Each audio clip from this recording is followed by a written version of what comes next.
honey, we need to talk. Yeah, I think we need to talk too. Now, hun, I know we've been together for 27 years. We have sex 3 times a day, 4 times a week, like clockwork. And, love you, babe. Love the kids. Love you, little Stevie. Okay, you guys shouldn't be in here. Come on, little Stevie, get out of here. Yeah, I think we damaged the kids. Anyway, love you, right, hun? God, they hope that. God, they're gonna go like 4 times a day. God, I damaged the kids.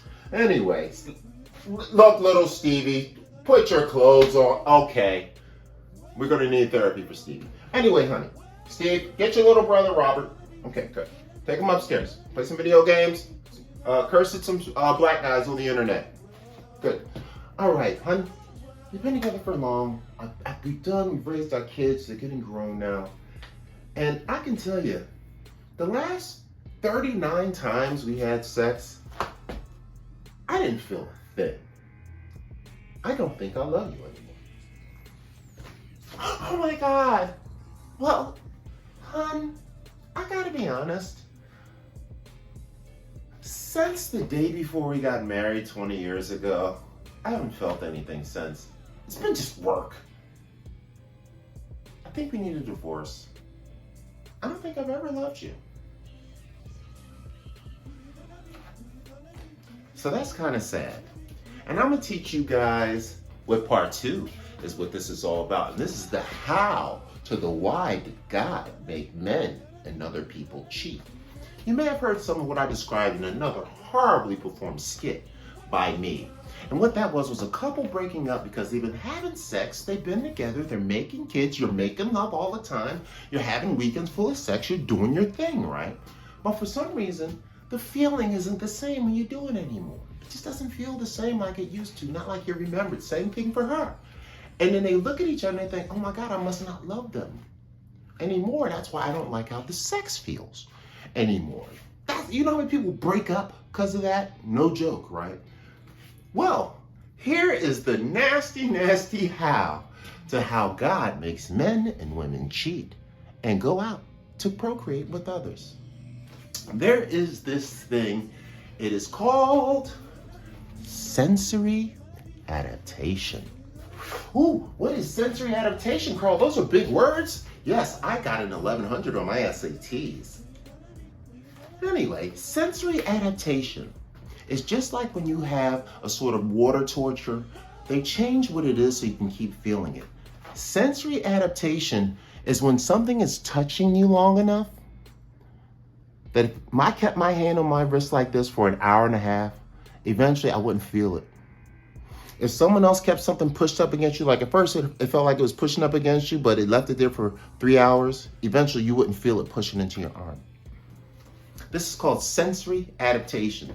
This is why when you eat the same food all the time, you notice you get sick of it? It can be your favorite food in the world. Why would you want to eat pork ribs every day till the day you die? Why would you want to eat oodles and noodles every day? You want to know why? Because by the 400 millionth pack, you're like, this doesn't even taste.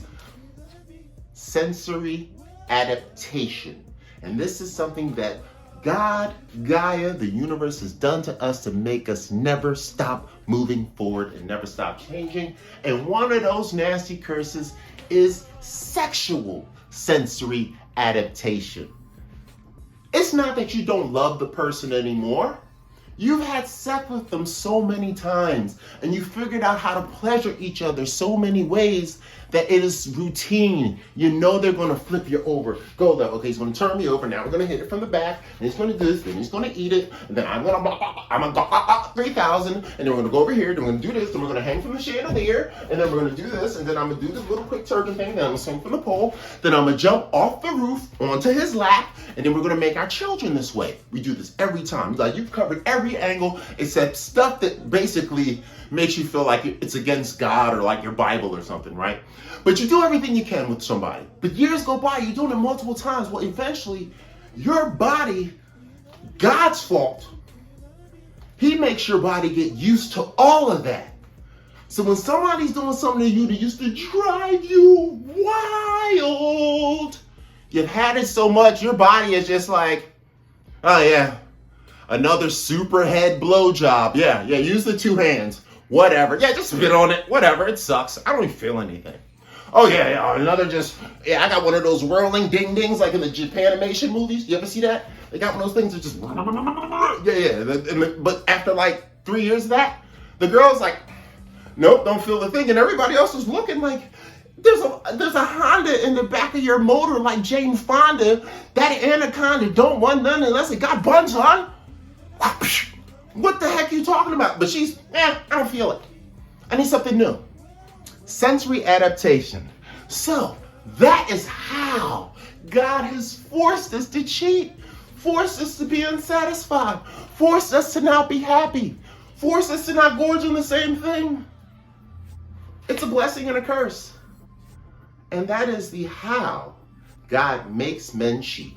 And, women and other people too. It's not that you don't love them anymore. You're just not used to touching them. And my next one is what you're going to do to deal with this curse that the good Lord and Gaia has put on us. Or the spaghetti monster. I think the spaghetti monster is responsible also. Capu Crazy Carl, we're out of here.